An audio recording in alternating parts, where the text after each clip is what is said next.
where do I start? So I watched Grimcutty for the second time in a day.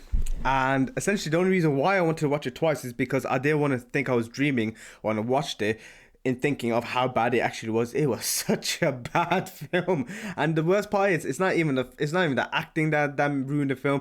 It was the script. The script was atrocious.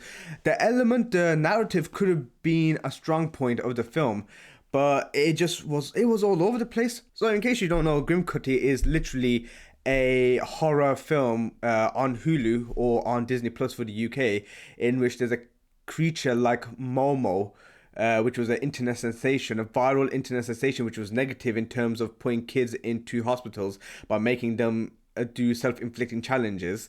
And they thought, hey, let's just make a feature film out of it.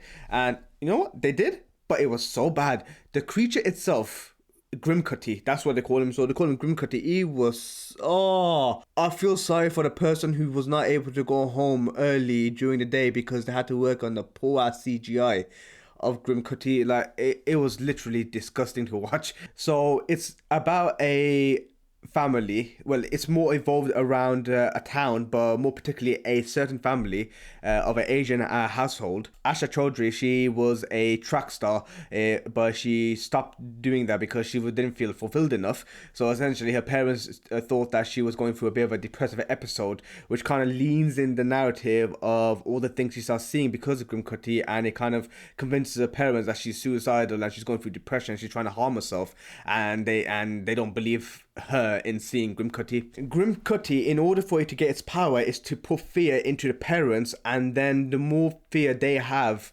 of Grimcutty, the more defenseless the children are. The opening of the film starts off with a child seeing Grimcutty. So the mother in the beginning of the film, Melinda, she starts reading all this stuff online about Grimcutty, and it kind of fuels her fear of Grimcutty itself. And the child is looking outside of his bedroom window and sees Grimcutty walking towards him. And essentially, long story short, Grimcutty somehow convinces the kid to stab his own mother. Don't get me wrong, there are some things that make this film a film: color grading, cinematography, use of low angle tilt up shots, wide angle lenses to show claustrophobia, different elements that made it into a film, which I respect. But at the same time, the narrative of the film, the script of the film, was absolute garbage, and it's you know what makes it even worse? It's the fact that the whole town goes on a massive pitchfork spree to figure out who or what Grimcutty is. And do you ever realize when your parents say, hey, you should not be going onto your phone too much because it's really bad for your brain? This takes it to another level. When a child has an experience with Grimcutty, the parents, you would normally think that they'll think, nah, this can't be real. He must have made a mistake, or he must be going through something. But no, these parents went into full DEFCON 4 mode. They thought, you know what, Grimcutty, that's it.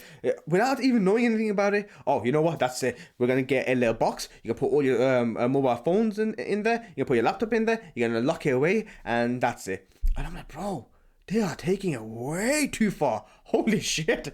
But yeah, it was just literally on the nose. The narrative, the whole plot point was literally on the nose.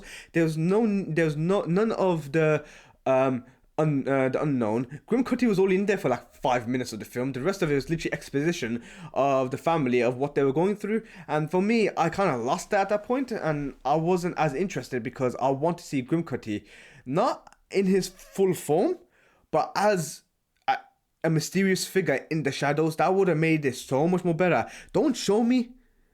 Don't even tell me. I want to imagine that it's there. And there were a couple of points where they could have improved on that. And there's also some points where they actually did it quite decent. But a lot of it was a miss, and it was quite a shame because I was actually looking forward to this film because I wanted to see something different. And yeah, you have a lot of horror films which have different types of narratives, different types of real life situations, and they make it into a feature film. But this one was absolutely atrocious. And it's kind of like, it takes like different ideas from different serial killers or monsters over the years that you watch, like Freddy Krueger. The more you fear him, the more likely he come into your dreams. And that's the exact same thing with Grimcutty. The more the parents fear Grimcutty, the more defenseless the child is. And in the end of the film, Asha Chaudhry, she's lifted by Grimcutty itself, and her father sees, and he realizes that in order for him to save her, he needs to inject himself with a sleeping with some sort of I don't know what he injected himself with, but he puts him to sleep, and that stopped his fear of Grimcutty, empower Grimcutty itself, and because of the fact that he fell asleep, Grimcutty disappeared. It was literally a very anticlimactic end, and for me that was quite sad. And the thing is, they didn't defeat the creatures. Literally, let's stop believing in him. Therefore, he should not hurt us anymore. Like, come on, man. In conclusion, Grimcutty was an interesting idea. It could have been a very good film, but the execution was poor, the script was poor, and it just didn't, capture the fear in me as much as it should have. So I probably give it about 4 out of 10, and that's not even the fact that the cast did a bad job. They actually did a great job for what they were given. So yeah, it's a shame. If you liked the review, if you liked the film, please let me know in the comments, and just talk to me about it, because I don't think I'll find a lot of people to actually enjoy it. Bearing in mind it is on Disney Plus and Hulu as well, so it's accessible to most people. But yeah, I don't think this is a good film. But yeah, if you like the review, if you watch the film, please subscribe, share. Follow me on TikTok, different types of social media. Should be all on the bottom of the video in the comments, or on YouTube, wherever you're watching it. And just let me know what you think, and hopefully I get to see you in my next video.